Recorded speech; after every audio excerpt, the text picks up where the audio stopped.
আকাশবাণী কলকাতা জেলার চিঠি কোচবিহার থেকে পাঠিয়েছেন আমাদের সংবাদদাতা শুভেন্দু ভট্টাচার্য। কয়েক মিনিটের ঝড়ে রবিবার বিকেলে লণ্ডভণ্ড হয়ে গেল মাথা ভাঙার বিস্তীর্ণ এলাকা। সন্ধ্যার ঠিক আগে প্রায় 5 মিনিটের ঝড়ে ক্ষতিগ্রস্ত হয়েছে মাথা ভাঙা 1 নম্বর ব্লকের শিকারপুর, কুরসামারি, এলংমারি সহ বিস্তীর্ণ এলাকা। কারো ঘরের চাল ঝড়ে উড়ে গিয়েছে, আবার কারো কেটে গিয়েছে হাত পা। ঝড়ে ক্ষতিগ্রস্ত হয়েছে শতাধিক বাড়ি, উপড়ে গিয়েছে গাছপালা, রাস্তার পাশে ইলেকট্রিক পোল এবং ট্রান্সফরমার। আর এই ঘটনায় গোটা এলাকা যেমন বিদ্যুৎ বিচ্ছিন্ন হয়ে পড়েছে, তেমনি আহত হয়েছেন বেশ কয়েকজন। ক্ষতিগ্রস্ত বিঘার পর বিঘা ফসলের জমি। আহতদের উদ্ধার করে মাথাভাঙ্গা মহকুমা হাসপাতালে নিয়ে যাওয়া হয়। মাথাভাঙ্গার পাশাপাশি কোচবিহার 2 নম্বর ব্লকের খোলটা মরিচবাড়ি এলাকায় প্রায় 20টির বেশি বাড়ি ঝড়ে ক্ষতিগ্রস্ত হয়েছে।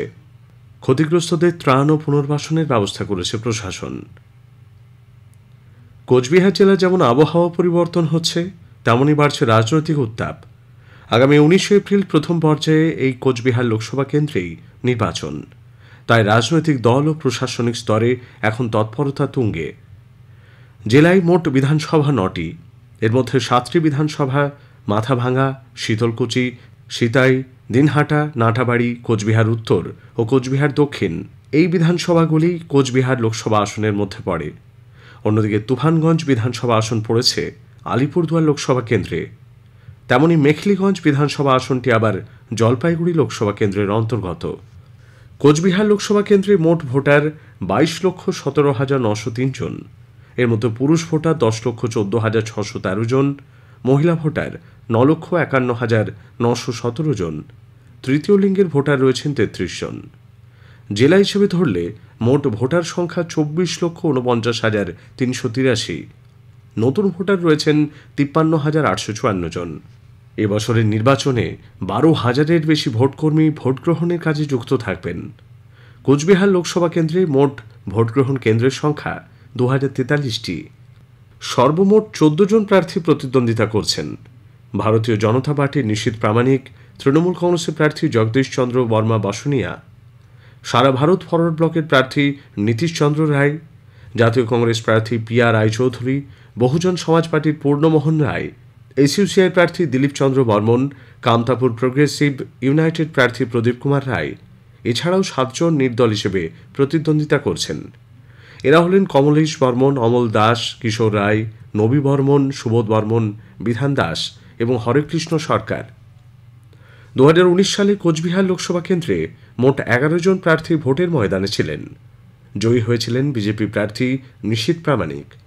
ইতোমধ্যেই সব প্রার্থীরা নিজেদের মতো করে প্রচার শুরু করে দিয়েছেন। কোচবিহারে আসছেন হেভিওয়েট প্রচারকরা। গত 4 এপ্রিল কোচবিহারে একই দিনে সভা করে গেলেন প্রধানমন্ত্রী ও মুখ্যমন্ত্রী, যা নিয়ে সরগরম হয়ে উঠেছিল কোচবিহারের রাজনীতি। ভোট ঘোষণার পর থেকেই বারে বারে উত্তপ্ত হয়ে উঠেছে কোচবিহার। এখনও পর্যন্ত জেলায় 8 কোম্পানি কেন্দ্রীয় বাহিনী এসে পৌঁছেছে। বিভিন্ন এলাকায় তারা রুট মার্চ করছে। তবে ঠিক কত কোম্পানি কেন্দ্রীয় বাহিনী কোচবিহারের নির্বাচনে ব্যবহার করা হবে তা এখনও ঠিক হয়নি।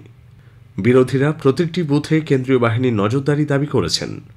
গত পঞ্চায়েত নির্বাচন বা তার আগে বিধানসভা নির্বাচনেও রক্ত ঝরেছে এই জেলায়। তাই এই লোকসভা নির্বাচন শান্তিপূর্ণভাবে করা কমিশনের কাছে এক চ্যালেঞ্জ। তবে অবাধ ও শান্তিপূর্ণ নির্বাচন করার জন্য বদ্ধপরিকর নির্বাচন কমিশন। নির্বাচন পরিচালনার জন্য ইতোমধ্যেই ভোটকর্মীদের প্রশিক্ষণের কাজ অনেকটাই শেষ হয়েছে। ভোটার সচেতনতা বাড়াতে চলছে একাধিক কর্মসূচি। বয়স্ক ভোটারদের বাড়ি বাড়ি গিয়ে ভোট সংগ্রহ করা হচ্ছে। নতুন ভোটারদের ভোটিং প্রক্রিয়া সম্পর্কে সচেতন করার জন্য বিভিন্ন কর্মসূচি নেওয়া হয়েছে জেলা জুড়ে। এই লোকসভা কেন্দ্রের নির্বাচনী ইস্যুগুলির মধ্যে অন্যতম হল দুর্নীতি। তৃণমূল কংগ্রেসের বিরোধীরা দুর্নীতিকে হাতিয়ার করে ভোট প্রচার চালাচ্ছেন। অন্যদিকে 5 বছর আগে বিজেপি নেতারা কোচবিহারে এসে যা প্রতিশ্রুতি দিয়েছিলেন তা পূরণ হয়নি বলে দাবি করে তৃণমূল কংগ্রেস পাল্টা প্রচার চালাচ্ছে। কোচবিহারে বাম ও কংগ্রেসের কোনো জোট হয়নি, তাই দুই পক্ষই আলাদা করে প্রার্থী দিয়েছে। আগামী 4 জুন ভোট গণনা, সেদিনই জানা যাবে প্রার্থীদের নির্বাচনী ভাগ্য। জেলার চিঠি শেষ হল।